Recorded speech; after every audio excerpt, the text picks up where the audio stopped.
À la Manite Camp, toute personne souhaitant ouvrir sa gueule est appelée à le faire au micro. L'unité d'élite chargée de recueillir les témoignages se nomme Radio Sale en gros. Voici leurs histoires. Je fais un speed, j'arrive. S'il te plaît. On va interviewer Moby Dick maintenant. Eh bien écoutez, vu que vous venez de Brest, la première question ça sera Castel, ah oui d'accord, donc vous êtes tous de Brest. quel bar à Brest vous côtoyez le plus souvent? Le Tikal Last Player. Le Tikal Last Player. La terrasse en recouvrance. Ah ouais. Un super bar. Ah les mecs sont dans le game, ok, ils sont dans le cœur. Et tu penses qu'un bon Brestois, il faut qu'il soit depuis combien de temps à Brest? Il y a le bon et le mauvais Brestois. C'est pas la bonne Il y a le question. bon et le mauvais. C'est depuis combien de temps il est dans l'alcoolisme? Ah bah ça, attention, Après, ça va généralement avec depuis combien de temps il est à Brest. Bah je suis pas sûr là-dessus. Est-il alcoolique? Est-il alcoolique? Si oui, il y a de fortes chances qu'il soit brestois. Il n'y a pas besoin d'être de Brest pour être alcoolique. Enfin, j'en parle pour ma part. Je suis venu à Brest il y a 5-6 ans maintenant. Je viens d'une petite ville au sud, Douarnenez. J'étais alcoolique, je crois, avant d'arriver. Désolé les gars, mais... Douarnenez, ça picole. Hein. Santé. Mais... La conversation a quand même bien drifté. Nous, on est un groupe, à la base, on vient là parler de musique. Tout le monde défend son alcoolisme. Ça me fait plaisir, mais les mecs, la thérapie, c'est plus cher. C'est pas le sujet. Bon, est-ce qu'on est prêt, Rob? Mais bien sûr qu'on est prêt. Ok, on est prêt. Ça échange de notes à gauche, mais bien sûr qu'on est prêt. Bon les gars, déjà merci beaucoup d'être venus nous voir. Vous êtes notre dernière interview de la journée et vous sortez tout juste de scène. Alors ça va être énorme. Merci d'avoir fait l'effort de venir nous voir, d'avoir traversé ce grand festival. Les autographes, les photos, tout ça. Comment vous l'avez senti déjà cette scène? On m'a parlé vraiment à chaud. C'était comment les gars? Énorme. C'était une incroyable scène du Centre-Bretagne. On a kiffé. Bordel. Les gens étaient contents, les gens étaient sympas, on a beaucoup ri. Parfait.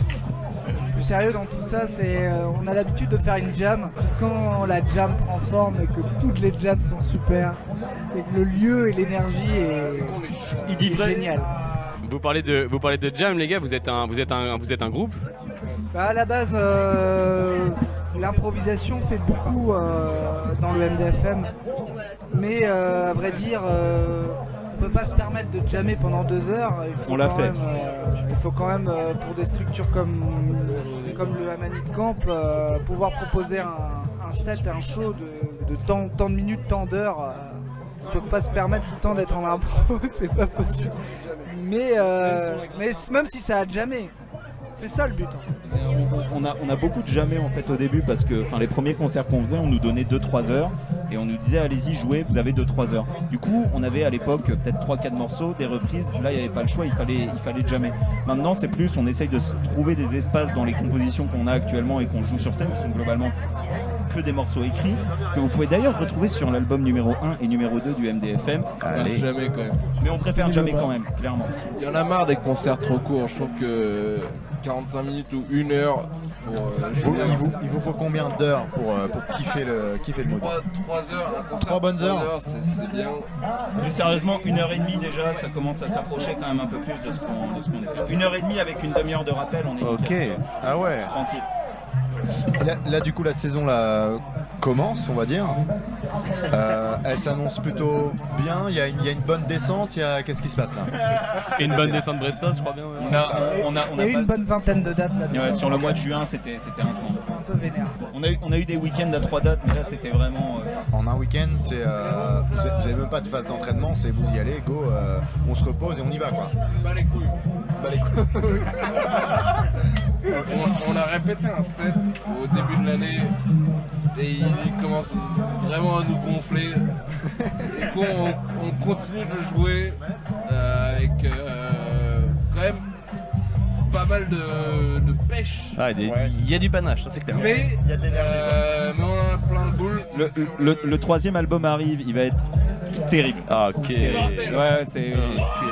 Voilà. Et justement, c'est marrant. Enfin, je me permets de vous poser la question du coup, mais quand vous tapez un album, vous sortez un album, vous faites, je sais pas, une saison d'été par exemple à faire les titres pour faire la promotion de cet album, ou justement non, vas-y, vous avez tapé l'album, vous avez fini l'album, vous en avez plein de cul, maintenant on va à la suite et on jam, on recommence à créer. Comment vous voyez ça? En fait, on fait avec le cours des choses, quoi. Enfin, on fait l'album quand on peut, on le sort quand on peut. il y a un petit détail aussi, c'est que des fois il faut taper la tournée pour ramener la finance. Tout à fait. Pour financer un album, il faut de l'oseille. Il faut de l'oseille et du coup ça permet, comme dit 2300 Gab, balles de soir, ça va servir à financer. Par personne. Moi j'aimerais bien revenir sur un peu la création du groupe, comment ça s'est boutiqué, tout ça, tout ce tatouin, comme on dit. C'était vraiment très simple. Hein. Je jouais avec Raph, du coup c'est le claviériste quoi. On avait un groupe qui était plutôt pas mal, tu vois. Ensuite on jouait avec un autre groupe qui était plutôt pas mal. Et on a rencontré Johan. Ouais, plus de bruit, puis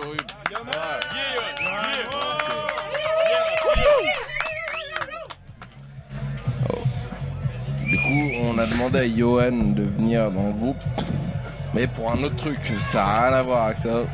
Et Gab était déjà dedans d'ailleurs, j'ai oublié de dire ça. Béné m'a littéralement décrit la scène comme il a entendu Gab jouer, il lui a mis la main sur l'épaule et il lui a dit « Tu bouges plus toi, tu vas venir jouer avec moi ». C'était un verre, je crois. Oh. J'ai une autre question qui est essentiellement pour Raph, tu peux garder le micro. Tu es le claviériste du groupe et quand tu te balades sur scène, tu as une guitare clavier. Très peu de gens savent comment ça s'appelle. J'aimerais bien que tu nous en parles un peu de cet instrument là. Ça s'appelle un guitar pour key de keyboards et tar de guitare. Voilà. Et c'est un truc qui est apparu je crois dans les années 80 et c'était pas mal utilisé par des funkmen, des trucs comme ça. Et maintenant ça continue à être utilisé dans tous les styles. C'est surtout voilà, Herbie Hancock qui a vraiment... de toute façon tout revient assez souvent à Herbie Hancock qui est quand même assez partout quoi. C'est George Duke aussi, George Duke a utilisé ça. Honnêtement c'est beaucoup pour le jeu de scène quoi. Les sons, après moi je préfère travailler sur un synthé ou sur... voilà. Là c'est vraiment pour du live mais ça marche très bien. Mais de ouf, et puis comme justement votre groupe est une véritable boule d'énergie, ça colle vachement aussi où justement on voit que des fois tu te mets derrière ton clavier, ça donne aussi de la présence scénique à la guitare, ou enfin voilà, c'est vraiment quelque chose où on voit que sur scène genre vous prenez votre pied à faire de la musique et aussi à être sur scène, à vivre la musique en fait tout simplement, et c'est hyper important je pense. Je vais vous livrer quelque chose également, on se donne nous au sein de la radio quand on fait des événements comme ça, un joker musical. On se donne des jokers où justement on se passe le flambeau, il y a quelqu'un qui va voir un concert, etc. On a fermé le stand radio pendant votre concert. Il y avait personne qui tenait la radio pendant votre concert parce qu'on a pris notre joker musical. Merci. Et on a bien fait. On a bien fait les gars en vrai. Vraiment c'était le feu, mais j'ai pris un pied. Bon, merci beaucoup. Ça fait grave plaisir les gars.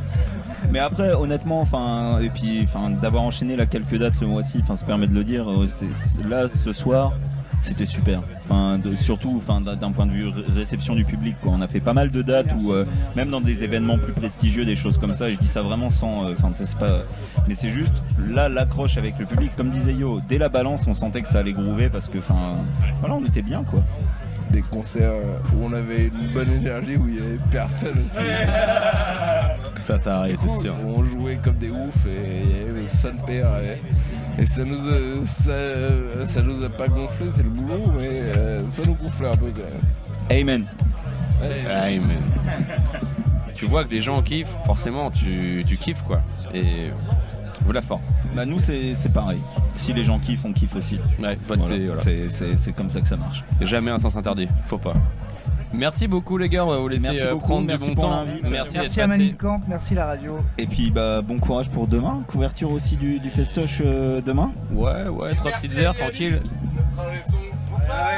Merci Yannick. Qui fait bien, merci beaucoup les gars. Yannick.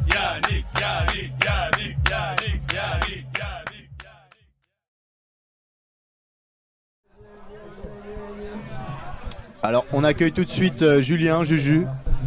Bonsoir. Avec une très belle chemise. Merci. La meilleure interview, mon frère. La meilleure interview du siècle. Oh là là, mais quelle voix, mais Julien. Une petite voix essentielle un petit peu. Mais tu devrais faire des pubs. C'est incroyable mec. Ou alors faire des interviews d'autres gens. Ah putain. Est-ce que tu veux m'interviewer? Je peux t'interviewer. Alors, comment s'est passé cet événement pour le moment chez Radio Salengro au festival La Manip Camp? Alors, pour le moment, on a eu de très très bons rushs. On a vraiment rencontré de très belles personnes. Mais vraiment, là pour l'instant, on est très content de l'événement qu'on propose et dans lequel on est aussi. On se sent bien. On se sent vraiment. C'est très famille en vrai ici. Vraiment. C'est comme à la maison. Exactement. Robinson, il a fait un excellent boulot. Vraiment. Ouais. Quentin, pareil. Ils étaient vraiment actifs dans le projet. Et pas toi, tu te dénigres un petit peu ou non, moi je suis là, hein, moi je suis actif, j'essaie d'envoyer le maximum de bonnes waves.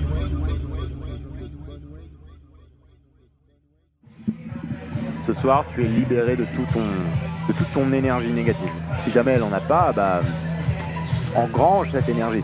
Point ligne. Alors moi je ne crois pas vraiment à tout ce qui est hantage. Tout ce qui est événements paranormaux, tout ça. Mais je garde une forme de respect là-dessus, tu vois. Je garde une réserve. J'ai toujours une réserve, un respect. Vraiment, c'est ce que j'appelle. Faut toujours respecter ce que tu ne connais pas. Si tu ne connais pas la chose, tu respectes. Point. Bon, maintenant tu dégages. On va plus te voir ici.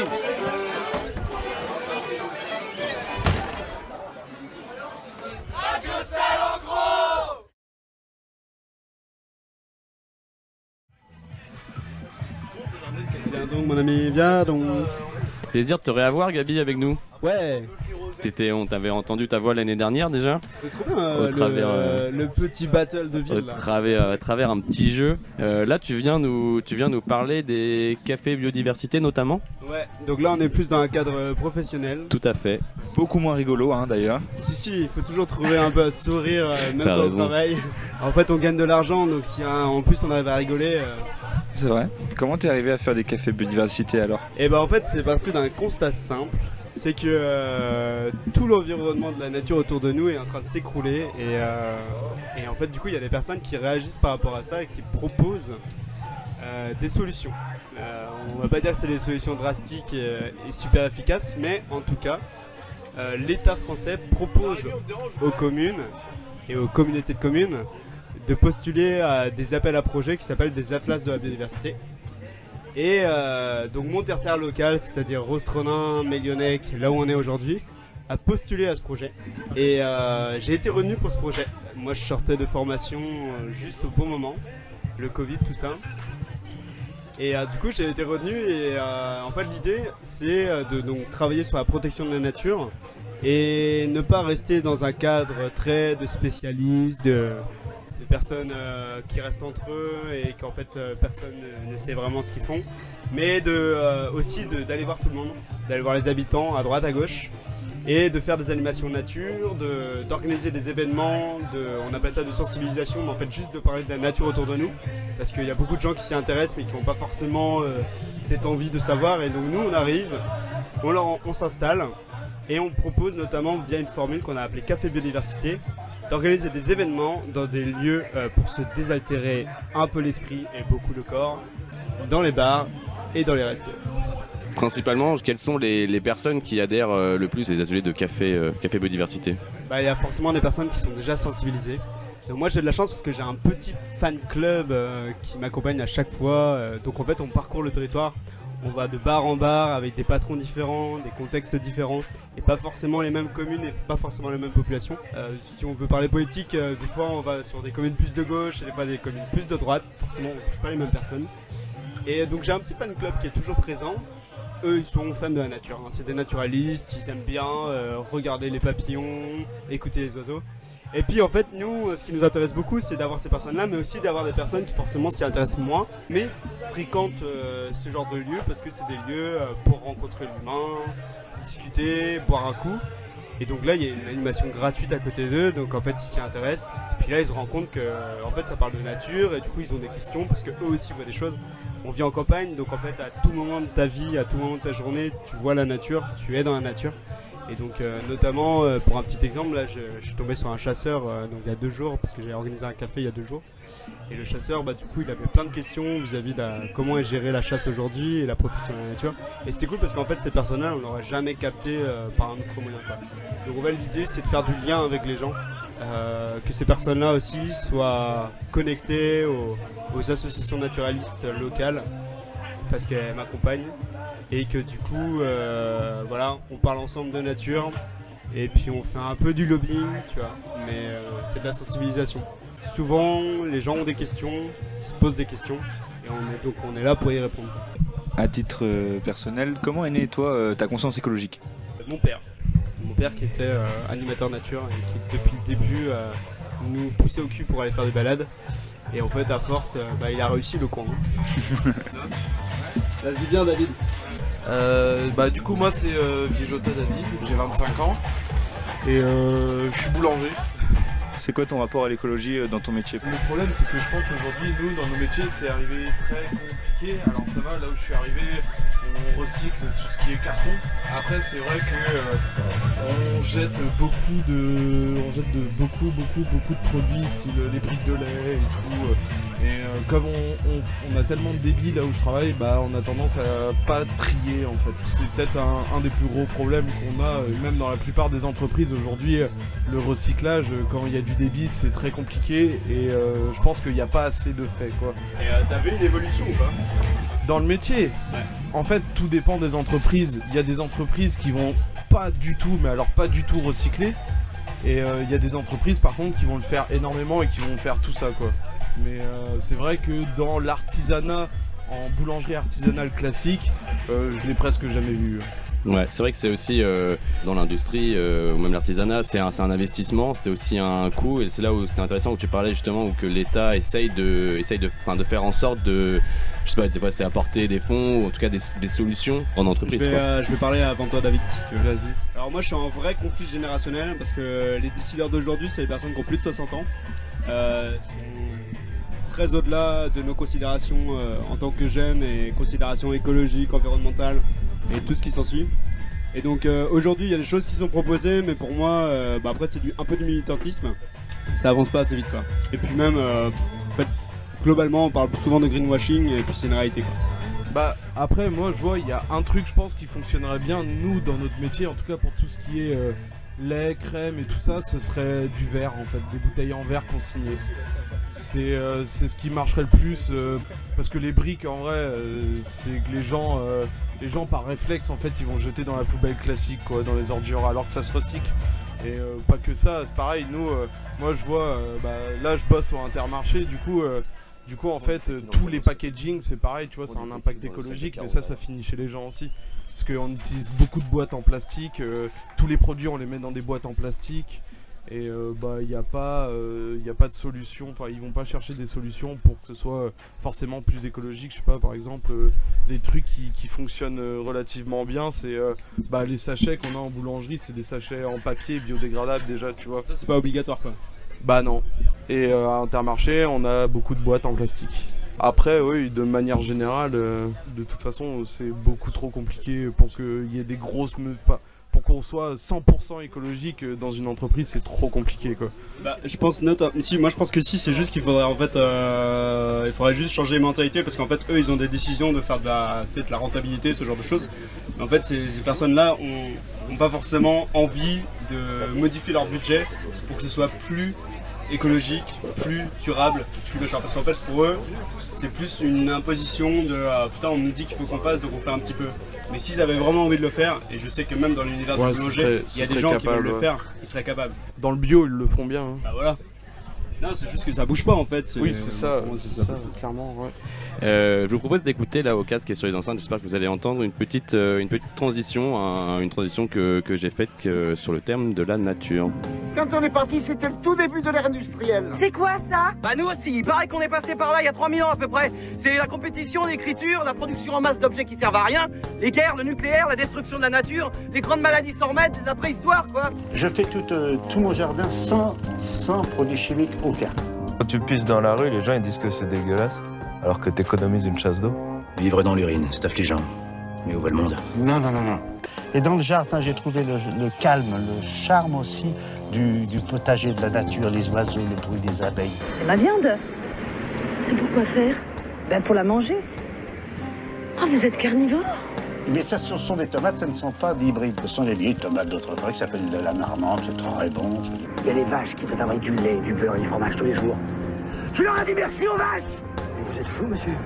All of this with the global warming and that, and a lot of it's a hoax. It's a hoax. I mean, it's a money-making industry, okay? C'est presque la phrase de Sarkozy en 2010, l'écologie, ça commence à bien faire. Vous vous foutez de ma gueule ou quoi? Enfin, merde, c'est pour ça que vous devriez défiler dans les rues et pas pour autre chose. Et puis ouvrir les yeux au gouvernement. C'est pour ça qu'il faut défiler. Pour ça, là, on peut se battre dans la rue.